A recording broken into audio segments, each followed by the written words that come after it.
Welcome to the second part of this tutorial series where we show how we've created our intro video. Now in the first video we showed how we've done all the preparations and created the storyboard.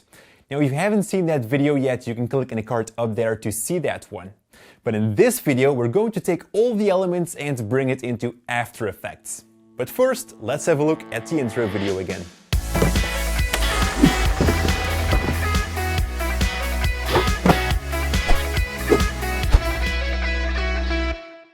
And we're inside After Effects, where I've already prepared some things, like making my composition right here, and also I've imported all my footage.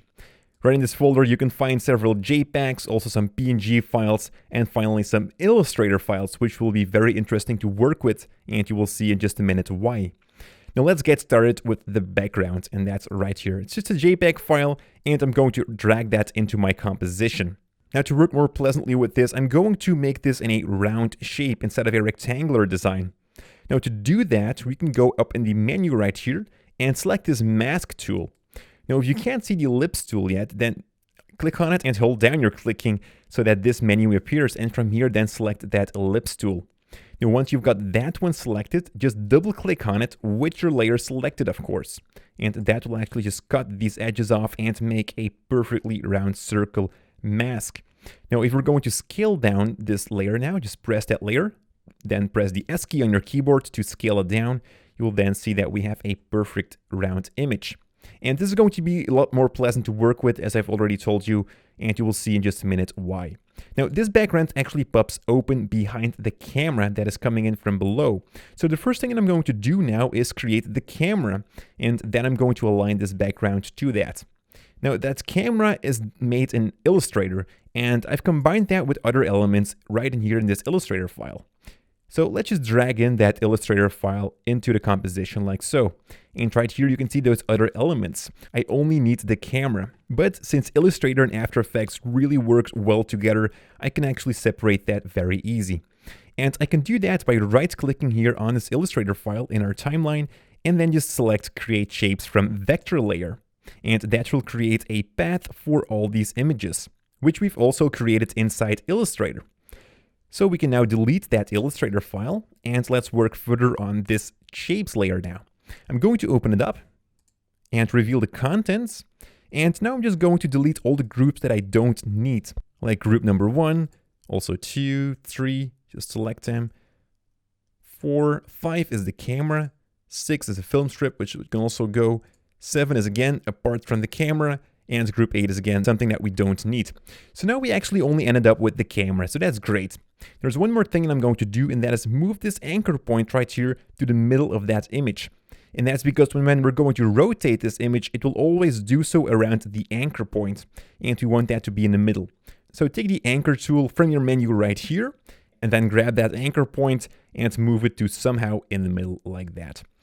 Then take your arrow tool again, and now you can enlarge this, scale it up. And if you would like to scale this with proportional values, then hold down your Shift key so that it will always be in a nice size. Then drag down your camera to the starting position, which is somewhere below here. Also going to zoom out a little bit so that we can see the camera. Now let's start by animating the position. Select your layer and press the P key on your keyboard to reveal the position attribute. Then start to create a keyframe by enabling the stopwatch right here. Then head a few frames forward, and we can do that by holding down the Control key and then pressing the arrow to the right, like so. Every time I'm moving one frame forward. Now take that camera and move it up a little bit, and I'm going to make it bump a little here. Now there are expressions to do that for those who are more advanced within After Effects, but I'm going to keep this more as a beginner's tutorial, so we're just going to do it manually. We will also have a look at some expressions later on in this tutorial, but they will be a bit easier to remember. So again, move some frames forward to drag this camera down just a little bit. We just wanted to make it bump, then go back up, like so. And when we're going to play this right now, it should bump in like that.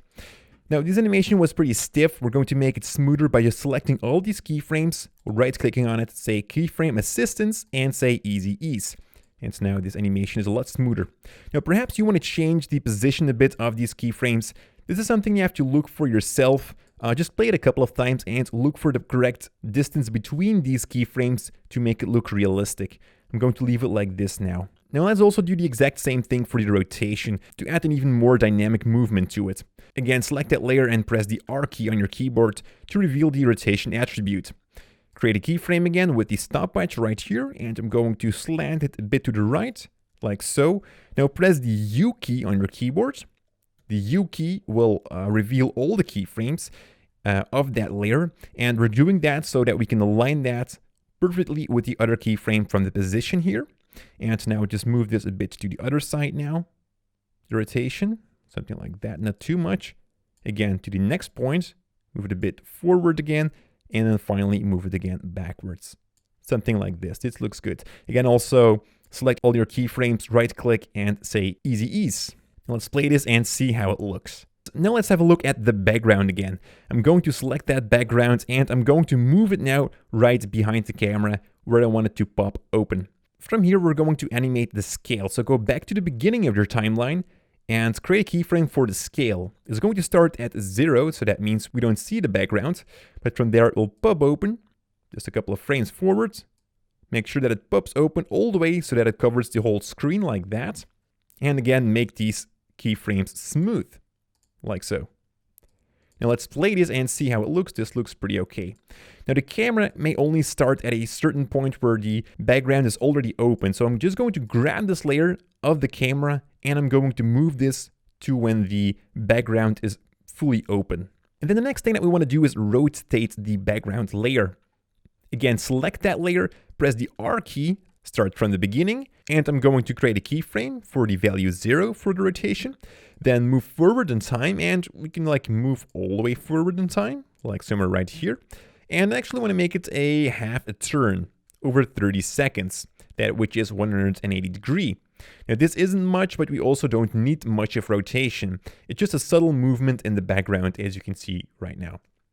Now we're going to add some more dynamic in the movement of that camera to have some sort of a parallax effect to make this camera more alive. And we're going to do that with an expression. Now let's open up the anchor point attribute from this layer. Press the A and that will reveal that. Now don't click yet on the stopwatch, but first hold down your Alt key and then click on that stopwatch. Now that will allow you to write something in here. Now right in here we can actually write code to automate some actions within After Effects. Now these are called expressions. Now you can put up lists of code in here to do very complex things, but there are also very small commands. And one of those is, for example, the wiggle expression. Just type in wiggle, like that, and then open up a bracket. Now right now we can set in two values. We're going to wiggle the attribute of the anchor point. And the first value is going to be the speed of how fast that value has to change. Now I just want it to be subtle, so I'm going to type in here 0.5, which is the half of 1, which is not that much, but already enough for what we need. Then press comma, and then press the actual value of how much it may move. And again, very subtle, just type in 5, and then close the brackets. And then just click anywhere, and now the expression has been applied already. And when we're going to play this now, you will see that the camera is actually moving a tiny bit. Now let's create the light that is coming out of this camera. And for that, I'm going to create a new solid layer. So head over to your menu, select Layer, New, Solid. And make that some kind of a yellow color, the color of a tungsten lighting. Something like this is already good. And I'm just going to name this Light. And then press OK. Now the first thing I want to do is scale this layer up, and you will see in just a minute why. Select the layer, press the S key, and then just scale it up to 200. Like that. And now we're going to shut off this layer for a moment by clicking on this eye right here, but make sure that you have this layer selected. Then head over to your menu and select your pen tool to create a new mask. And we're going to draw a custom mask, which is going to be the light from the camera. And now, like the example, just click a few times here so that the light is coming out of the camera. It goes up there. Make sure that you're good outside of the frame right here. And now you can already see why we have enlarged that layer, because else the layer would have been cut off right here, which is not at the moment. Okay, I'm just gonna zoom back in a little bit and close your shape like that. Now you can enable that layer again. Now the layer order is also pretty important. You want the light to come out behind the camera. So just move that layer below your camera like so. Now, because the camera is moving and everything, we also have to animate this light right here so that it keeps sticking on this lens of this camera. Now, that's going to be a lot of work, so there's actually an easier way to do that, and that is just by parenting this layer to the camera. And that's very easily done right here at your layers. Just grab this parent tool right here, which will actually create some kind of a line, and you can parent that to any other layer in your composition. So I'm just going to parent that to the camera, and now you will see that when the camera comes up and everything, the light layer will always stick to that camera, which is great. But it's not there yet. In the beginning, we also have to animate this beast. So once it came up, after here, the light will come out. So select your light layer, open up your mask, mask 1, and create a keyframe for the mask path. Now I've currently set a keyframe for the ending position because this right here is the ending position. So that keyframe, we're going to move that a bit to the right and now create a new keyframe for the beginning position. And for that, I'm just going to grab these points here of that mask and put them right behind the camera so that you don't see the light.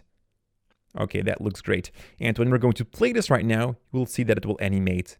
Now also just move these keyframes a bit closer to each other because light travels pretty fast. Something like this. This looks okay.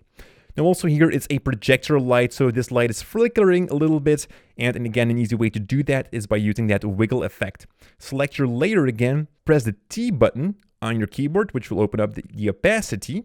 And then again, Alt-click on that stopwatch, type in wiggle, 5 for the speed, and then the opacity can change, let's say around 20 of a value. And let's see how this looks. So it comes in and it's flickering a little bit.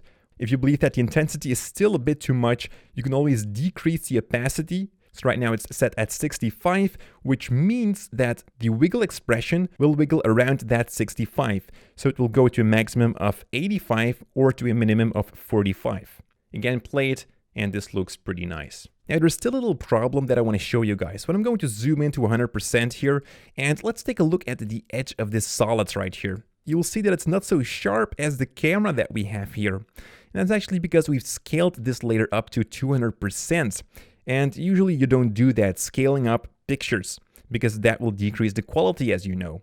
But since this is actually just a solid layer which we've created a mask on, we can say to After Effects to not treat this as a photo or a rasterized image, but to treat this more as also a vectorized image. And we can again easily do that by just clicking in this little box right here, which is the column to transform this into a vectorized image. So just check that box, and already now you will see that this is a lot sharper. And this can only be done, of course, with images that have a vectorized property. The JPEG background that I have right here does not have that option to vectorize it in just one click. Alright guys, we've already seen a lot in this tutorial, but we're going to bring it even further. We're going to make some 3D space now. And to do that, we're going to add a virtual camera first. So head over to your layer menu, say new, and then say camera. Now from here, select the 50mm preset and then press OK. And that will add actually a virtual camera. Now this can do a lot, and you will see just a minute why. But first we have to enable the layers that have to react on this camera. And that can only be done when the layers are in a 3D space. So what we'll do is enable the layers for that 3D, which can be done with this box over here. So just click on that. Just collapse that again, and also enable the light for that. Now the background, we're going to keep it as it is so that we have some sort of a parallax effect between the foreground and the background. Now you could also put the background in a 3D space, but then more to the back, but we'll just leave it as it is now. So right now, when you're going to select your camera, and in your menu right here, we've got some camera options. Again, click on it, hold down your click to reveal some more options. And for example, we got the track Z Crammer tool, which will allow us to zoom in and zoom out. And we're going to animate that to actually zoom in on the light. Going to reset this again. Now open up the camera properties, go over to transform, and make sure that you are at a point where you want to zoom in your time, of course. So somewhere right here. I'm going to create a keyframe for the point of interest and the position. This is going to be the starting point. And I'm just going to move a bit further in time now. And let me just first start with the X and Y axis. Something like this. And now I'm just going to zoom in on it so that the screen is fully filled with that yellow color, like this. Again, also you want to smoothen out those keyframes, like that. Let's just play it now and see how it looks. Okay, awesome. And this brings us to the second scene already of the animation. So that means we can cut off all the things that were happening in the first scene. I'm going to close the camera now, and I'm going to select all the layers that I don't need anymore, like the virtual camera, the light, and the actual camera. Now, once they are all selected, and you can do that, by the way, by holding down the Shift key to select them all. Now we're going to press the Shift Control D key, and the Mac users can press the Shift Command D buttons on their keyboard. Press on it, and that will cut all of these layers in half.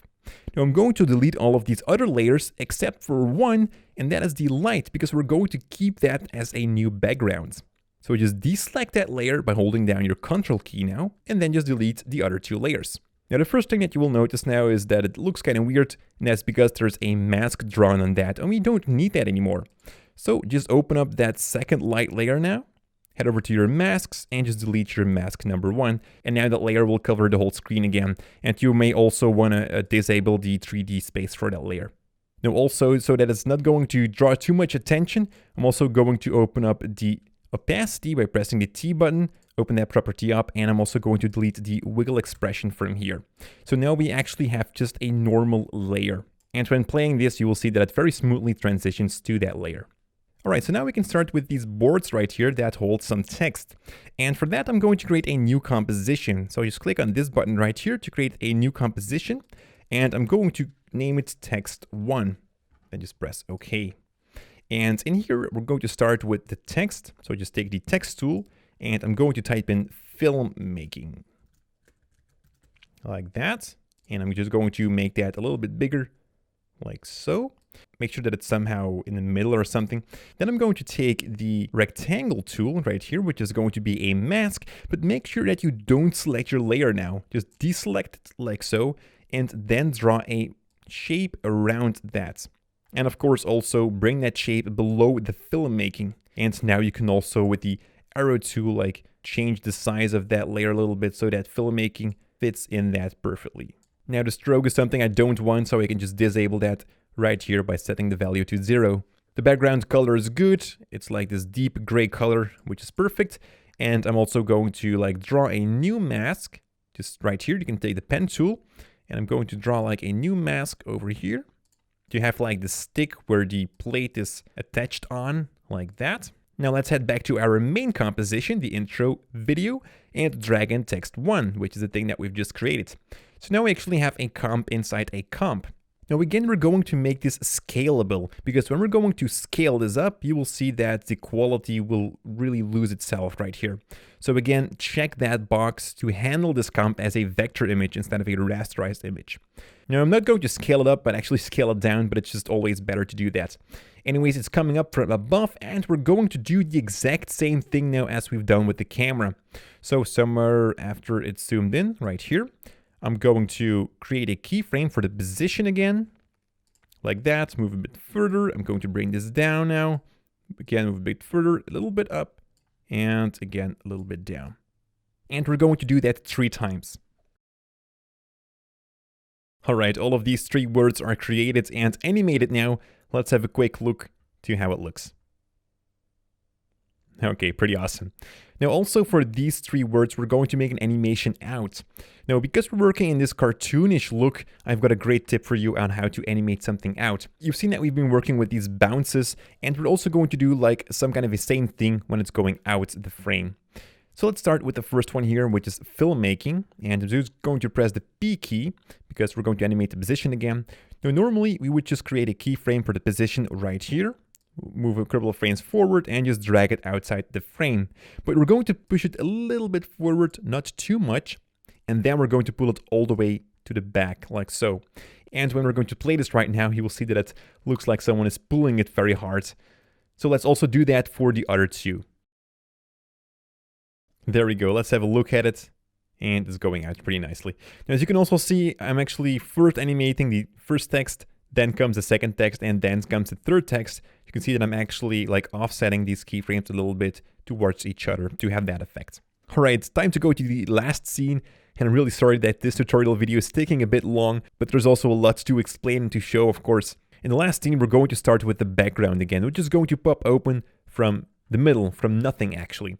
So I'm just going to collapse all the other layers here, which we don't need anymore. And let's start from right where the texts are out, right here. And just going to drag in my background again. Now you can drag it all the way on top, right here. Again, I'm going to double click on the ellipse tool right here to have that circle. And I'm going to scale it all the way down now to 0, like that. And now I'm going to keyframe this from 0 to when it fills up the entire screen. So that's like this, perfectly. Let's just play this, see if it looks good. Okay, that goes pretty fast. Now also again, press the R key to animate the rotation, create a keyframe, just go further in time, perhaps all the way again on the end. Just let it rotate like just a tiny bit, not too much. Again, we wanted to keep this subtle. This looks pretty great. All right, and then also our logo comes in at this point. So I'm going to take the Cinecom logo right here, which is again an After Effects file, and I've got a bunch of other elements in it, so I'm just going to like right click on it again, say create shapes, open that layer up, head over to the contents, and just delete everything, and just delete all the groups that we don't need. So that's all the groups except for one. There we go, so that we are only left with this text balloon. Now again, also move that anchor point somehow to the middle. And I also want to align this in the middle of our canvas. And we can easily do that from this window right here, the align window. Now if you can't see this, then head over to your Windows menu. And from here, just select align. That will open up that menu. And I just click to align it horizontally and also to align it vertically in the middle. Now it will always align around your anchor point. So perhaps your anchor point isn't exactly right in the middle. And you will see this little offset right here. But it's not such a big deal. Now I do also believe that the line is not so thick, so what we can do is go back into Illustrator to make it thicker, and then go back into After Effects, but we can also do it right in here. From your layer right here in your contents, where we have this group or the actual path, we've got this little add button here on the right. Just click on that arrow, and from there just say stroke. That will create a stroke, and we can also change the values right up here.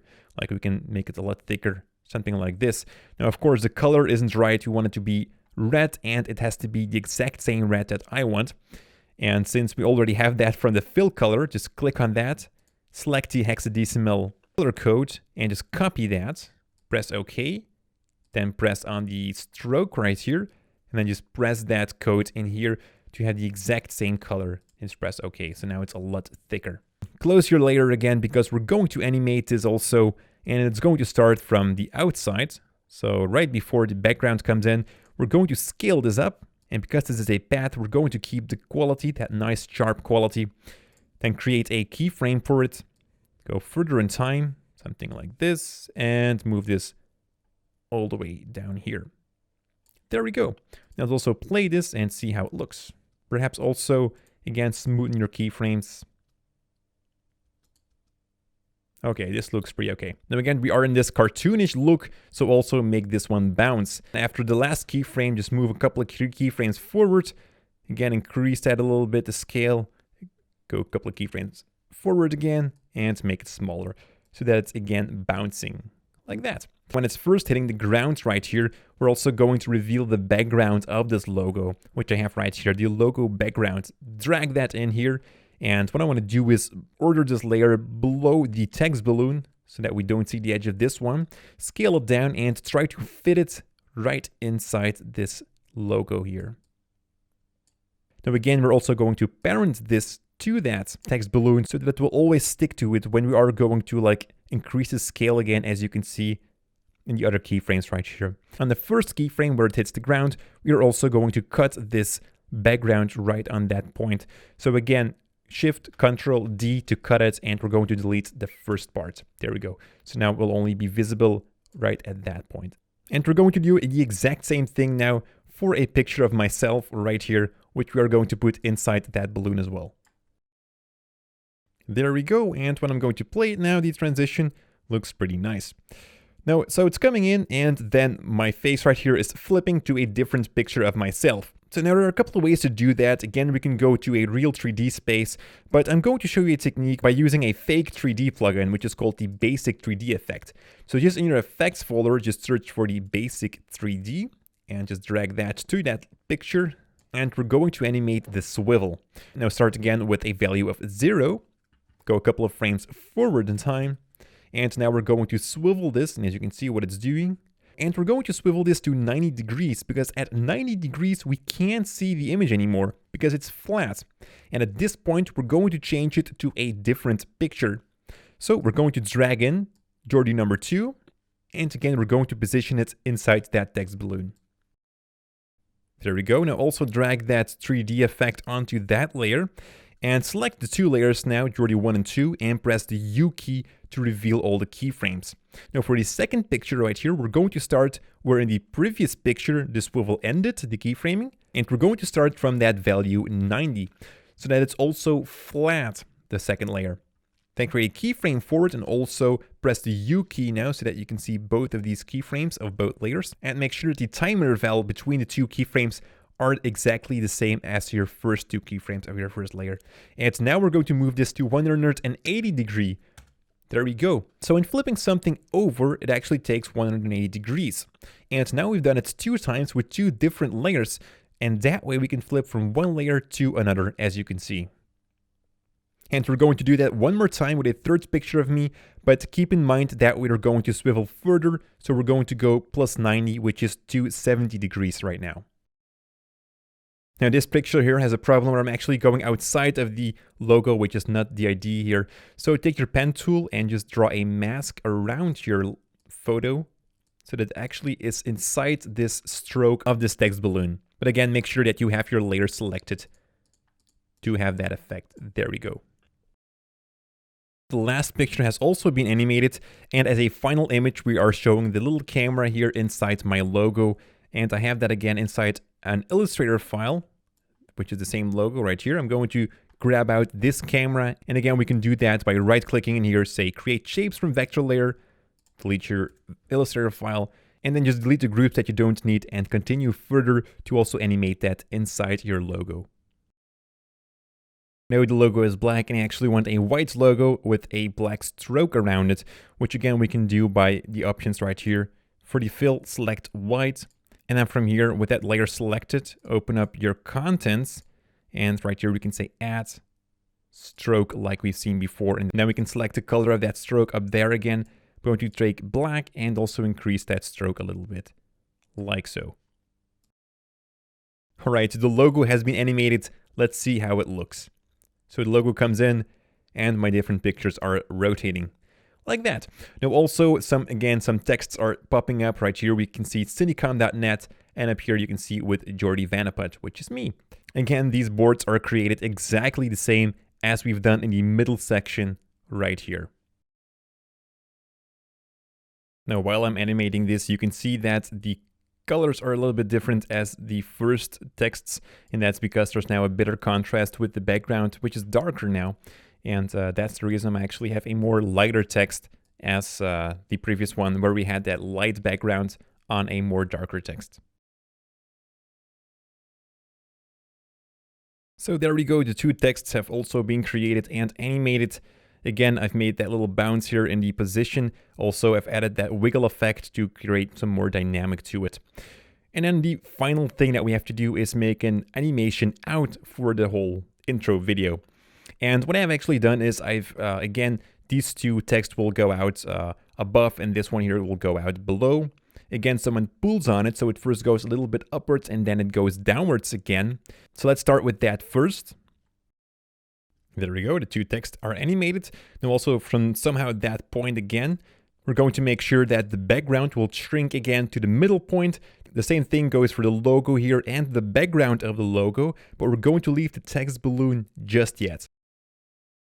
In the background also, for the scale, if you would like to, you can first scale it a little bit upwards, not too much, and then bring it all the way down to 0. But that's some kind same effect as before. There we go. There we go. So everything will be absorbed now right into the middle. Looks perfect. Now we want to go to black or to nothing actually. So also make sure that the other background of our second scene actually is also gone. So we can do that somewhere right here, which is light, and also the background here. So just cut that off again with the Shift command or Control D. and just delete those other 2 layers. So now they are not down there anymore. So we'll actually go to black. Now as for the text balloon, we're going to do something different. Instead of also absorbing it to the middle, we're going to make it zoom in again so that the camera flows through it. And again, we can do that by just animating the scale of that thing. Select it, press the S key, create a keyframe for the scale. At the correct position, of course, where everything else starts, like that. Then move forward again in time, and 1 more forward, and then just scale it up until you don't see it anymore. So also that has been animated. There we go, guys. So that was the whole process in After Effects. So this was a pretty long tutorial video. I hope you've also enjoyed it and of course learned a lot from it. Now it's not finished yet, and you also see that there's still a lot of details missing in here. It doesn't have this smooth motion blurriness. We also don't have lighting effects and everything. There's still some twerks, and that's also because I had to work pretty fast for this tutorial. So what I'm going to do is I'm going to finish up the details, and I will see you guys in the 3rd tutorial of this tutorial series, where we are going to finish this thing up with some more lighting effects and some more detailed work. And after that, we're going to bring it also inside Premiere Pro to add some sound and music effects onto it. So, as I've said before, there are still some details that has to be finished up, like the lighting effects, but also like the music and sound effects, but that's for part number 3, which you can find here on my left. And if you haven't seen part 1 yet, where we've created the storyboard and done all the preparations, then you can click a little higher. Thank you so much for watching, and stay creative.